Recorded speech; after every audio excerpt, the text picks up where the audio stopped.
Благодарам, председателе. Почитувам колега Орцев. Ке се обидам и јас, како и вас, да бидам исклучително конструктивен. Имено со мојата реплика ке се обидам да расчистам одредена магла која веќе 2 дена ја ширите, а се однесува на бројот на иселени луѓе од Република Македонија во различни периоди од времето на едноумието до ден денешен. Прво, морам да потенцирам дека вашите тези се исклучително и легитимни и демократски, но во моментот мораме да признаеме политички, популистички. А еве и зошто.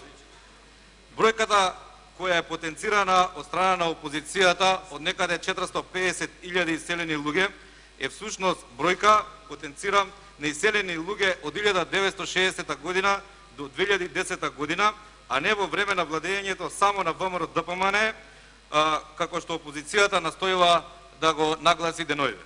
Реално, во тој период од половина век, ВМРО ДПМН на власт била цели 8 години, за разлика од СДС 10 години, а нивните идеолошки претходници цели, според оваа математика, 42 години.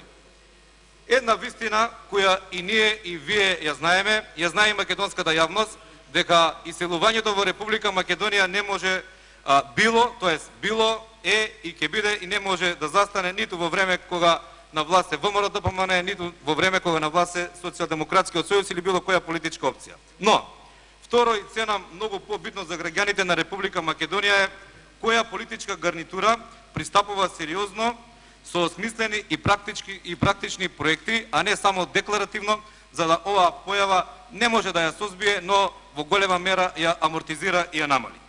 Мислам дека единствен начин да се намали бројот на иселени луѓе од Република Македонија е отварање на нови и нови работни места. А ако е така, мерките и субвенционирањата што оваа влада на ВМРО ДПМН ги презема со цел креирање на што поголем број работни места се во голем број, но во интерес на времето ќе спомнам само неколку од нив. Огромен ангажман од целата влада во привлекување на директни странски инвестиции, а стимулации на домашните стопанственици за нови инвестирања и реинвестирања. За прв пат обезбедени се средства со државни субвенции при вработување на млади луѓе, потенцирам до 29 години. Оваа влада донесе низа активни мерки за започнување сопствен бизнис со обезбедени државни средства, но не само тоа, туку и обезбедени бесплатни обуки за сите заинтересирани граѓани, само да почнат бизнис, потенцирам во својата држава Република Македонија.